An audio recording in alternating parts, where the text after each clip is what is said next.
1년 중 밤이 가장 길고 어둠이 깊어지는 동지가 다가옵니다. 이 특별한 날, 우리 조상들은 붉은 파트로 죽을 쓰며 한 해의 애군을 물리치고 새로운 복을 맞이했습니다. 하지만 이것이 단순한 풍습일까요?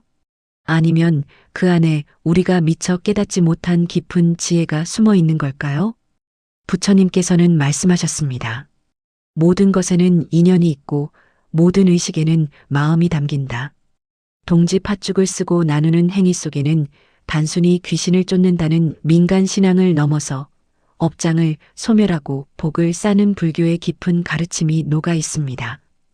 혹시 지난 한 해 동안 마음이 무겁지는 않으셨습니까? 풀리지 않는 일들이 계속되고 아무리 노력해도 막히는 것만 같은 날들이 있지 않으셨습니까? 그것은 우리가 알게 모르게 쌓아온 업장 때문일 수 있습니다. 업장이란 과거의 행위가 남긴 보이지 않는 흔적입니다. 좋은 씨앗을 심으면 좋은 열매가 맺히고 나쁜 씨앗을 심으면 고통의 열매가 맺힙니다. 하지만 다행히도 부처님께서는 이 업장을 소멸하는 방법을 가르쳐 주셨습니다. 그것은 바로 보시와 나눔, 그리고 청정한 마음입니다. 동지 팥죽은 이 모든 것을 담고 있는 영적인 의식입니다. 붉은 팥의 색은 생명의 기운을 상징하며 따뜻한 죽은 자비를 의미합니다. 이것을 만들어 가족과 이웃에게 나누고 조상에게 올리고 집안 곳곳에 뿌리는 행위는 단순한 액막이가 아닙니다. 그것은 우리의 업장을 닦고 공덕을 쌓고 새로운 복의 인연을 만드는 성스러운 수행입니다. 오늘 이 시간 여러분과 함께 동지 팥죽에 담긴 7가지 영적 지혜를 나누고자 합니다. 이 가르침을 마음에 새기고 실천한다면 2026년 새해는 맑고 밝은 마음으로 시작할 수 있을 것입니다. 애군은 사라지고 업장은 소멸되며 돈복과 건강, 평안이 함께 찾아올 것입니다. 지금 이 순간 마음을 고요히 하고 깊은 호흡을 하십시오. 부처님의 자비로운 가르침이 여러분의 마음속 깊이 스며들 것입니다. 그럼 함께 시작하겠습니다. 동지는 1년 중 음의 기운이 가장 극에 달하는 날입니다. 밤이 가장 길고 어둠이 깊어지지만 바로 이 순간부터 양의 기운이 다시 태어나기 시작합니다. 부처님께서 어느 겨울날 제자들과 함께 앉아 계셨습니다. 한 제자가 여쭈었습니다. 세존이시여, 왜 가장 어두운 밤에 사람들은 붉은 팥죽을 쓰는 것입니까? 부처님께서는 미소 지으시며 말씀하셨습니다. 어둠 속에서 빛이 태어나는 것처럼 고통 속에서 지혜가 피어난다. 붉은색은 생명의 기운이며 태양의 빛이고 용기의 상징이다. 가장 어두울 때 붉은 기운을 불러들이는 것은 새로운 시작을 알리는 것이니라. 법구경에서는 이렇게 말합니다. 어둠은 빛을 이기지 못하고 무명은 지혜를 막지 못한다. 이 구절은 우리에게 희망을 줍니다. 아무리 깊은 어둠 속에 있어도 우리 안에는 언제나 빛의 씨앗이 있다는 것입니다. 동지 팥죽의 붉은색은 바로 그 빛을 상징합니다. 팥은 땅속 깊이 뿌리를 내리고 태양의 기운을 받아 자란 곡식입니다. 대지의 영양과 하늘의 빛을 모두 품고 있는 생명의 결정체입니다. 이것을 끓여 죽으로 만드는 과정은 하나의 수행과도 같습니다. 물과 불, 시간과 정성이 어우러져 새로운 생명의 음식이 탄생합니다. 옛 스님들은 말씀하셨습니다. 팥죽 한 그릇에도 우주의 이치가 담겨 있다. 수많은 팥알 하나하나가 모여 하나의 죽이 되듯 우리의 작은 선행들이 모여 큰 공덕이 됩니다. 붉은 기운은 단순히 귀신을 쫓는 것이 아닙니다. 그것은 우리 안에 어둡고 부정적인 에너지를 몰아내고 밝고 긍정적인 생명력을 불러들이는 영적 힘입니다. 동지의 팥죽을 먹는다는 것은 이 생명의 기운을 우리 몸과 마음에 받아들이는 의식입니다. 따뜻한 죽이 몸속으로 들어갈 때 그 온기는 단순히 몸을 데우는 것이 아닙니다. 얼어붙었던 마음의 문을 열고 막혔던 기운의 길을 뚫어줍니다. 여러분의 몸과 마음이 지난 한 해 동안 얼마나 많은 추위를 견뎌냈는지 생각해 보십시오. 보이지 않는 스트레스, 걱정, 불안이 우리의 기운을 차갑게 얼려왔습니다. 동지 팥죽은 바로 그 얼음을 녹이는 따뜻한 자비입니다. 부처님께서는 계속 말씀하셨습니다. 생명의 기운을 받아들이는 자는 복을 받고 나누는 자는 더 큰 복을 받느니라. 붉은 팥죽 한 그릇에 담긴 것은 단순한 음식이 아닙니다. 그것은 우주의 생명력이며 조상의 지혜이고 부처님의 자비입니다. 이제 첫 번째 지혜를 마음에 새기십시오. 가장 어두운 순간이 새로운 빛의 시작입니다. 동지의 붉은 기운을 받아들이고 2026년을 밝은 마음으로 맞이할 준비를 하십시오. 우리는 살아가면서 알게 모르게 많은 부정적 에너지를 축적합니다. 남의 시샘, 자신의 실수, 무심코 한 말들이 우리 주변에 보이지 않는 장애를 만듭니다. 이것이 바로 애군입니다. 부처님께서 제자들에게 물으셨습니다. 물이 더러워지면 어찌하느냐? 제자들이 대답했습니다. 깨끗한 물로 씻어냅니다. 부처님께서 말씀하셨습니다. 마음도 그러하니라. 더러워진 업장과 애군은 청정한 의식으로 씻어내야 한다. 동지 팥죽을 쓰는 것은 단순한 요리가 아닙니다. 그것은 정화의 의식이며 업장 소멸의 수행입니다. 금강경에서는 이렇게 말합니다. 과거의 악업으로 받아야 할 고통도 현재의 선업으로 소멸할 수 있다. 이 말씀은 우리에게 큰 희망을 줍니다. 과거에 지은 잘못과 쌓인 업장이 영원히 우리를 괴롭히는 것이 아니라 지금 이 순간의 선한 행위로 닦아낼 수 있다는 것입니다. 동지 팥죽을 만드는 과정 자체가 하나의 수행입니다. 팥을 정성스럽게 씻고 불을 지피고 오랜 시간 천천히 끓입니다. 이 모든 과정에서 우리는 정성과 집중을 기울입니다. 마음을 비우고 오직 팥죽을 쓰는 일에만 몰두할 때 그것은 명상이 됩니다. 옛 조상들은 동지 팥죽을 쓸 때 마음을 깨끗이 하고 잡념을 버렸습니다. 그래야만 팥죽에 좋은 기운이 담긴다고 믿었습니다. 이것은 단순한 미신이 아닙니다.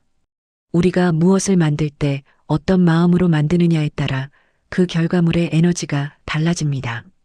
화를 내며 만든 음식과 자비심으로 만든 음식은 그 기운이 다릅니다. 팥죽을 다 쓴 후에는 집안 곳곳에 뿌립니다. 대문, 장독대, 방 내 귀퉁이, 부엌, 화장실까지. 이것은 단순히 귀신을 쫓는 행위가 아닙니다. 집안 곳곳에 쌓인 부정적 에너지를 정화하고 생명의 기운으로 채우는 의식입니다. 부처님께서는 말씀하셨습니다. 마음이 청정하면 몸이 청정하고 몸이 청정하면 거처가 청정하다. 우리가 사는 공간도 우리 마음의 반영입니다.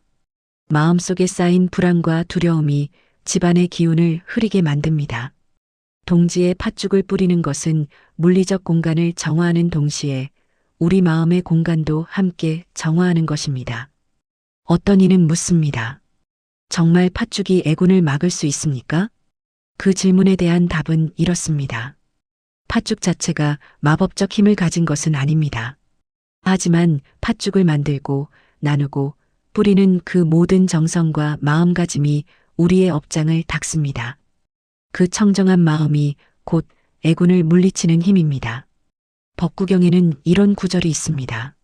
마음이 모든 것의 근원이니 마음이 맑으면 복이 따르고 마음이 흐리면 재앙이 따른다. 결국 애군과 복은 우리 밖에 있는 것이 아니라 우리 마음속에 있습니다. 동지 팥죽은 그 마음을 맑게 하는 거룩한 도구입니다. 올해 동지에는 정성껏 팥죽을 만들어 보십시오. 끓이는 내내 좋은 생각만 하십시오. 집안 곳곳에 뿌리면서 모든 부정한 기운은 물러가고 좋은 기운만 가득하기를이라고 기도하십시오. 그 정성이 곧 업장을 소멸하는 수행이 되고 새해의 복을 여는 열쇠가 될 것입니다. 업장이란 무엇일까요? 그것은 과거에 지은 행위가 현재와 미래에 미치는 영향입니다. 좋은 씨앗을 심으면 좋은 열매가 맺히고 나쁜 씨앗을 심으면 쓴 열매가 맺힙니다. 부처님께서 어느 날 한 제자에게 물으셨습니다. 만약 내가 강물에 소금 한 줌을 뿌린다면 그 물은 짤까? 제자가 대답했습니다. 아닙니다. 세존이시여, 강물이 너무 많아 소금 맛을 느끼지 못할 것입니다. 부처님께서 다시 물으셨습니다. 그렇다면 작은 컵에 소금 한 줌을 뿌린다면? 제자가 대답했습니다. 그 물은 너무 짜서 마실 수 없을 것입니다. 부처님께서 미소 지으시며 말씀하셨습니다. 업장도 그러하니라. 작은 그릇 같은 마음에는 작은 악업도 견디기 힘들지만 넓은 바다 같은 마음에는 큰 업장도 녹아 사라진다. 이 비유는 우리에게 중요한 가르침을 줍니다. 업장을 소멸하는 방법은 두 가지입니다. 하나는 악업을 짓지 않는 것이고 다른 하나는 마음을 넓히는 것입니다. 동지파죽 의식은 이 두 가지를 모두 실천하는 방법입니다. 첫째, 팥죽을 만들고 나누는 것은 선업을 짓는 행위입니다. 보시는 가장 기본적이면서도 강력한 공덕 쌓는 방법입니다. 둘째, 정성스럽게 의식을 행하며 마음을 맑게 하는 것은 마음을 넓히는 수행입니다. 반야심경에서는 이렇게 말합니다. 색즉시공 공즉시색. 형태가 있는 것은 곧 빈 것이요. 빈 것이 곧 형태가 있는 것입니다. 이 말씀은 우리에게 무엇을 가르치는가요? 모든 것은 고정되어 있지 않고 변화한다는 것입니다. 과거에 지은 업장도 고정된 것이 아닙니다. 지금 이 순간 우리가 어떤 마음을 내고 어떤 행동을 하느냐에 따라 업장은 약해지거나 강해집니다. 동지는 1년의 끝이자 새로운 시작입니다. 무근해를 보내고 새해를 맞이하는 경계의 순간입니다.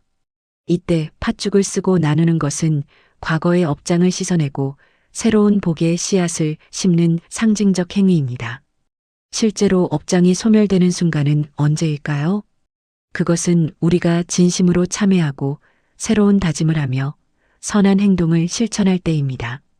동지 팥죽을 만들면서 이렇게 마음속으로 말해보십시오. 지난 한 해 동안 제가 지은 모든 잘못을 참회합니다. 알게 모르게 남에게 상처 준 말과 행동을 뉘우칩니다. 새해에는 더욱 자비롭고 지혜로운 사람이 되겠습니다. 이런 마음으로 팥죽을 만들고 나눈다면 그것이 바로 업장 소멸의 수행입니다. 팥죽을 가족에게 나눌 때도 마음을 담으십시오. 이 팥죽을 드시고 건강하시고 행복하시길 바랍니다. 이웃에게 나눌 때도 진심을 담으십시오. 함께 좋은 기운을 나누고 복을 받으시길 바랍니다. 조상에게 올릴 때도 감사함을 담으십시오. 조상님들의 은혜에 감사드리며 편안히 쉬시기를 기원합니다. 이렇게 하나하나 마음을 담은 행위들이 쌓여 큰 공덕이 됩니다. 그리고 그 공덕이 과거의 업장을 씻어내고 미래의 복을 불러옵니다. 부처님께서는 말씀하셨습니다. 1000개의 등불을 켜도 첫 등불의 빛은 줄지 않는다. 우리가 나누는 선행은 우리를 가난하게 만들지 않습니다. 오히려 더 풍요롭게 만듭니다. 동지 팥죽을 나누는 것은 단순히 음식을 나누는 것이 아닙니다. 그것은 복을 나누고 기쁨을 나누고 자비를 나누는 것입니다. 그리고 그 나눔이 우리의 업장을 소멸시키고 새로운 복의 길을 여는 것입니다. 보시는 불교 수행의 첫 번째 덕목입니다.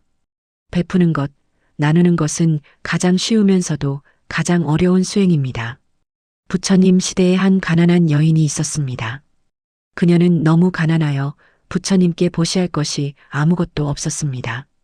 그래서 그녀는 자신의 머리카락을 잘라 기름을 사서 작은 등불 하나를 켰습니다.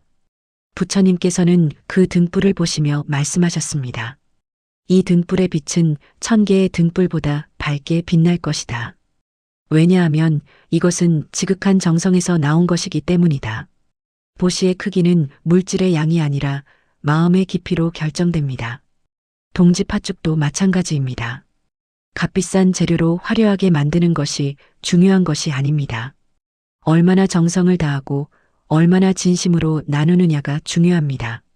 법구경에는 이런 구절이 있습니다. 적게 가진 자가 기쁜 마음으로 베푸는 것이 많이 가진 자가 마지못해 베푸는 것보다 가치다.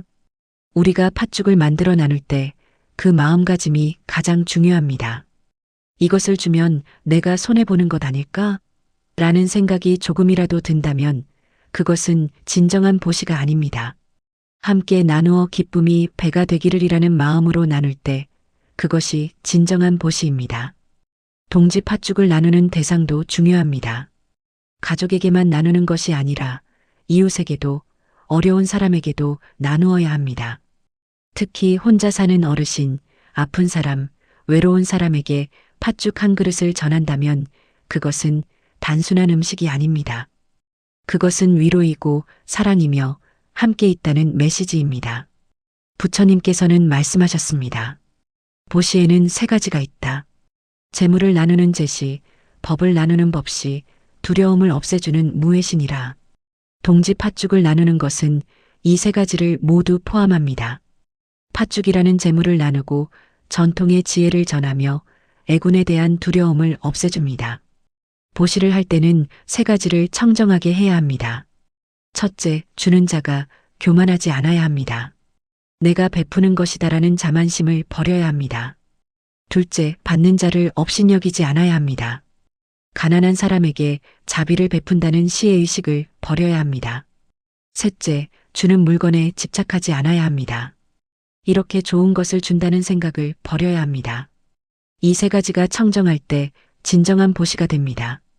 동지 팥죽을 나눌 때도 이 원칙을 지키십시오. 제가 이것을 드릴 수 있어서 감사합니다라는 마음으로 주고 당신과 이 기쁨을 나눌 수 있어 행복합니다라는 마음으로 대하고 이것은 우주가 준 선물을 함께 나누는 것입니다라는 마음으로 건네십시오. 그렇게 할 때 보시는 완성됩니다. 그리고 그 보시의 공덕은 우리에게 몇 배로 돌아옵니다. 어떤 이는 묻습니다. 보시를 하면 정말 복이 돌아옵니까? 그 답은 예입니다. 하지만 복이 돌아오기를 기대하며 보시를 하는 것은 진정한 보시가 아닙니다. 진정한 보시는 아무것도 바라지 않고 베푸는 것입니다. 그런데 신기하게도 아무것도 바라지 않을 때 오히려 더 많은 복이 찾아옵니다. 이것이 우주의 법칙이고 인과의 이치입니다. 금강경에서는 이렇게 말합니다. 마음에 머무는 바 없이 보시하라. 아무 조건 없이, 아무 기대 없이 그저 기쁜 마음으로 베풀 때 가장 큰 복이 옵니다. 이번 동지에는 평소보다 조금 더 많이 팥죽을 쓰십시오. 그리고 주변의 외로운 사람들에게 나누십시오. 그 작은 나눔이 2026년 한 해 동안 여러분에게 큰 복으로 돌아올 것입니다. 나눔의 기쁨을 경험하는 것, 그것이 바로 진정한 부자가 되는 길입니다. 동지는 새로운 시작의 날입니다. 이날부터 낮이 조금씩 길어지고 양의 기운이 자라기 시작합니다. 농부가 봄에 씨앗을 뿌리듯 우리도 동지에 복의 씨앗을 심어야 합니다. 부처님께서 말씀하셨습니다. 씨앗을 심지 않고 열매를 바라는 것은 헛된 일이다. 좋은 씨앗을 심은 자만이 좋은 열매를 거둔다.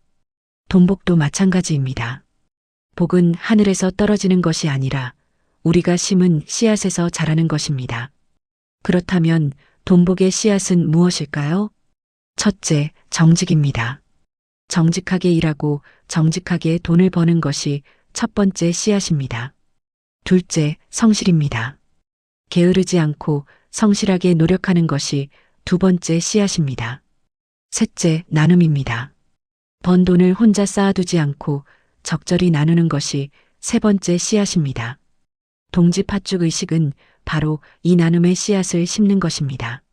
우리가 팥죽을 만들어 나눌 때 그것은 단순히 음식을 나누는 것이 아닙니다. 우리의 복을 나누는 것이고 그 나눔이 새로운 복의 인연을 만듭니다. 법구경에는 이런 구절이 있습니다. 물이 낮은 곳으로 흐르듯 복은 비운 곳으로 흐른다. 우리가 내어주고 비울 때 그 빈 공간으로 새로운 복이 흘러들어옵니다. 반대로 꽉 움켜쥐고 쌓아두기만 하면 새로운 것이 들어올 공간이 없습니다. 2026년 돈복을 부르고 싶다면 동지에 이렇게 하십시오. 팥죽을 만들면서 이렇게 기도하십시오. 제가 올 한 해 번 돈에 감사드립니다. 이 복을 이웃과 나누며 새로운 복의 씨앗을 심습니다. 2026년 새해에도 정직하게 일하고 성실하게 노력하며 기꺼이 나누는 사람이 되겠습니다. 이런 마음으로 팥죽을 쓰고 나눈다면 그것이 바로 돈복의 씨앗을 심는 것입니다. 부처님께서는 부자가 되는 네 가지 방법을 가르치셨습니다. 첫째, 정당한 방법으로 재물을 얻을 것. 둘째, 게으르지 않고 부지런히 일할 것. 셋째, 절제하며 낭비하지 말 것. 넷째, 올바른 곳에 재물을 사용할 것. 이 네 가지를 실천하는 사람은 자연스럽게 부를 이루게 됩니다. 동지파죽 의식은 특히 네 번째, 올바른 곳에 재물을 사용하는 것과 관련이 깊습니다. 팥과 쌀을 사서 정성껏 죽을 쓰고 그것을 이웃과 나누는 것은 재물을 올바르게 사용하는 아름다운 방법입니다. 이렇게 사용된 재물은 사라지는 것이 아니라 보이지 않는 복의 씨앗으로 변하여 미래에 몇 배로 돌아옵니다. 실제로 많은 부자들이 베푸는 삶을 살았습니다. 그들이 부자가 된 것은 단순히 많이 벌었기 때문이 아니라 많이 나누었기 때문입니다. 나눔은 재물을 흐르게 하고 흐르는 물은 썩지 않습니다. 반대로 움켜쥐고 쌓아두기만 하면 그것은 고인 물처럼 썩게 됩니다. 재물의 흐름을 막으면 복의 흐름도 막힙니다. 동지의 팥죽을 나누는 것은 재물의 흐름을 여는 상징적 행위입니다. 우리가 기꺼이 내어줄 때 우주도 기꺼이 우리에게 내어줍니다. 이것이 인과의 법칙이고 복의 원리입니다. 2026년을 돈복이 넘치는 해로 만들고 싶다면 동지부터 시작하십시오. 정성껏 팥죽을 쓰고 기쁜 마음으로 나누십시오. 그 작은 씨앗이 새해 내내 자라나 풍성한 열매를 맺을 것입니다. 부처님께서는 말씀하셨습니다. 천리길도 한 걸음부터 시작된다. 큰 부자가 되는 것도 작은 나눔부터 시작됩니다. 동지 팥죽 한 그릇의 나눔이 2026년 여러분의 재물운을 여는 열쇠가 될 것입니다. 동지의 팥죽을 조상에게 올리는 것은 오랜 전통입니다. 이것은 단순한 의례가 아니라 조상과의 영적 연결을 회복하는 성스러운 의식입니다. 부처님께서는 효를 매우 중요하게 여기셨습니다. 부모에 대한 은혜를 아는 것이 모든 도덕의 시작이라고 하셨습니다. 어머니와 아버지는 우리의 첫 번째 스승이다. 그들의 은혜는 하늘과 땅만큼 크다. 우리가 지금 여기 존재하는 것은 부모님 덕분이고 부모님이 존재한 것은 조부모님 덕분입니다. 이렇게 거슬러 올라가면 수많은 조상들의 은혜를 잊고 있습니다. 동지의 팥죽을 조상께 올리는 것은 이 은혜에 감사하는 마음을 표현하는 것입니다. 법구경에서는 이렇게 말합니다. 부모를 공경하는 자는 복을 받고 조상을 기리는 자는 자손이 번성한다. 효는 가장 기본적이면서도 가장 강력한 복받는 방법입니다. 조상을 잘 모시면 그 복이 자손에게 전해집니다. 이것은 미신이 아니라 실제로 관찰되는 현상입니다. 효성이 깊은 집안은 대대로 복을 받고 불효한 집안은 쇠락합니다. 왜 그럴까요? 효는 감사와 공경의 마음에서 나옵니다. 이런 마음을 가진 사람은 다른 사람에게도 존중과 배려를 베풉니다. 이런 태도가 좋은 인간관계를 만들고 좋은 인간관계가 복을 가져다 줍니다. 반대로 불효하는 사람은 감사할 줄 모르고 자기중심적입니다. 이런 사람은 인간관계에서 문제가 생기고 그것이 불운으로 이어집니다. 동지 팥죽을 조상께 올릴 때는 이렇게 하십시오. 깨끗한 그릇에 팥죽을 정성스럽게 담으십시오. 조상 사진이나 위패 앞에 놓고 절을 올리십시오. 마음속으로 이렇게 말씀드리십시오. 조상님들의 은혜에 감사드립니다. 덕분에 제가 이 세상에 태어나 살 수 있습니다. 조상님들께서 편안히 쉬시고 저희 가족을 지켜주시기를 기원합니다. 이런 정성이 조상과의 영적 연결을 강화합니다. 비록 조상들은 이 세상에 계시지 않지만 그들의 영혼은 여전히 우리와 연결되어 있습니다. 우리가 그들을 기억하고 감사하면 그 마음이 우주를 통해 전달됩니다. 그리고 그 효의 공덕이 우리에게 복으로 돌아옵니다. 부처님께서는 말씀하셨습니다. 산 부모를 잘 섬기는 것이 첫 번째요. 돌아가신 부모를 잘 모시는 것이 두 번째니라. 살아계신 부모님께는 직접 효도를 하십시오. 돌아가신 조상님께는 제사와 추모로서 효를 다하십시오. 동지 팥죽을 올리는 것은 바로 이 추모의 효입니다. 또한 조상을 기리는 것은 우리의 뿌리를 확인하는 일입니다. 우리가 어디서 왔는지, 누구의 피를 이어받았는지 아는 것은 정체성의 확립입니다. 뿌리가 튼튼한 나무가 크게 자라듯 조상과의 연결이 튼튼한 사람이 인생을 잘 살아갑니다. 현대 사회에서는 조상 모시는 일을 소홀히 하는 경우가 많습니다. 하지만 전통을 지키는 것은 단순한 옛날 방식이 아닙니다. 그것은 우리의 뿌리를 지키고 가족의 유대를 강화하며 세대 간의 지혜를 전하는 중요한 일입니다. 이번 동지에는 꼭 조상께 팥죽을 올리십시오. 그리고 가족들과 함께 조상에 대해 이야기 나누십시오. 조부모님, 증조부모님이 어떤 분들이셨는지, 어떻게 사셨는지 이야기하십시오. 이런 이야기를 통해 가족의 역사가 전해지고 효의 가치가 아이들에게 전달됩니다. 효는 가정을 평안하게 하고 평안한 가정은 복의 근원입니다. 2026년 새해에 가족의 화목과 평안을 원한다면 동지부터 조상님께 정성을 다하십시오. 그 작은 정성이 큰 복으로 돌아올 것입니다. 이제 7번째이자 마지막 지혜입니다. 동지를 지나면 낮이 조금씩 길어지고 새로운 빛이 시작됩니다. 우리의 마음도 그러해야 합니다. 묵은 어둠을 털어내고 새로운 빛으로 채워야 합니다. 부처님께서 제자들에게 말씀하셨습니다. 매일 아침은 새로운 탄생이고 매일 밤은 작은 죽음이다. 지난 것에 집착하지 말고 오지 않은 것을 두려워하지 마라. 지금 이 순간 맑은 마음으로 살아가거라. 우리는 종종 과거의 실수나 미래의 걱정에 사로잡혀 현재를 놓칩니다.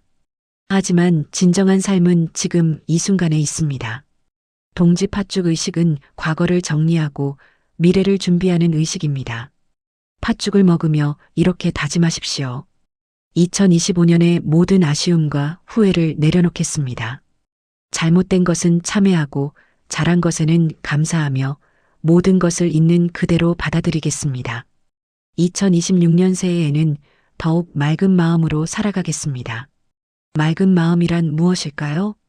그것은 욕심과 화와 어리석음에서 벗어난 마음입니다.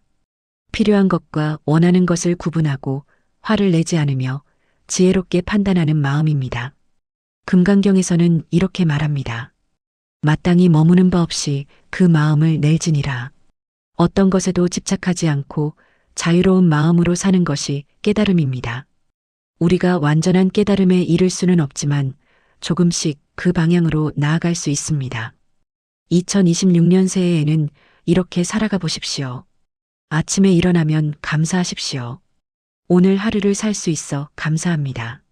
일을 하며 최선을 다하십시오. 결과에 너무 집착하지 말고 과정에 충실하십시오. 사람을 대할 때 친절하십시오. 모든 사람이 각자의 고통을 안고 살아간다는 것을 이해하십시오. 저녁에 잠들기 전 돌아보십시오. 오늘 내가 한 행동 중 잘한 것은 무엇이고 고칠 것은 무엇인가? 이렇게 매일매일 작은 수행을 하다 보면 마음이 점점 맑아집니다. 맑은 마음은 복을 부릅니다. 맑은 물에는 물고기가 모이듯 맑은 마음에는 좋은 일이 모입니다. 동지 팥죽은 이 맑은 마음을 상징합니다. 하얗고 붉은 팥죽은 순수함과 생명력을 나타냅니다. 이것을 먹으며 우리의 마음도 그처럼 맑아지기를 기원하십시오. 부처님께서는 마지막으로 이렇게 말씀하셨습니다. 모든 것은 변화한다. 하지만 맑은 마음으로 살아간다면 어떤 변화도 두렵지 않을 것이다. 2026년 새해에도 많은 일들이 일어날 것입니다. 좋은 일도 있을 것이고 어려운 일도 있을 것입니다. 하지만 맑은 마음을 유지한다면 모든 것을 잘 헤쳐나갈 수 있습니다. 동지는 끝이 아니라 시작입니다. 가장 긴 밤이 지나고 새로운 빛이 시작됩니다. 여러분의 마음도 그러하기를 바랍니다. 묵은 어둠을 모두 털어내고 새로운 빛으로 가득 채우십시오. 2026년 새해는 여러분 모두에게 빛나는 한 해가 될 것입니다. 사랑하는 여러분, 지금까지 동지 팥죽에 담긴 7가지 영적 지혜를 함께 나누었습니다. 첫째, 붉은 기운과 생명의 빛. 둘째, 애군을 씻어내는 청정의 힘. 셋째, 업장을 소멸하는 참회와 다짐.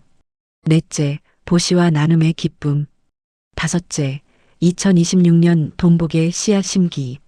여섯째, 조상과의 영적 연결과 효의 공덕. 일곱째, 맑은 마음으로 새해를 맞이하기. 이 7가지 지혜를 마음에 새기고 실천한다면 여러분의 2026년은 밝고 복된 한 해가 될 것입니다. 동지가 다가오면 정성껏 팥죽을 쓰십시오. 끓이는 동안 좋은 생각만 하시고 나누는 순간 자비를 담으십시오. 그 작은 실천이 큰 공덕이 되고 큰 복으로 돌아올 것입니다. 부처님의 자비와 지혜가 여러분과 여러분의 가족 모두에게 함께하기를 기원합니다. 애구는 사라지고 업장은 소멸되며 건강과 평안, 재물과 행복이 가득하기를 바랍니다. 2026년 새해 맑은 마음으로 밝은 미래를 맞이하시길 바랍니다. 마음속 깊이 감사드리며 이 시간을 함께 해주셔서 고맙습니다. 이 영상이 도움이 되셨다면 좋아요를 눌러주시고 주변 분들과도 나누어 주십시오. 함께 복을 나누는 것도 큰 공덕입니다. 편안한 밤 되시고 고요한 평안 속에 깊은 잠 이루시길 바랍니다. 부처님의 자비가 여러분과 함께하기를 기원합니다. 나무 아미타불 관세음보살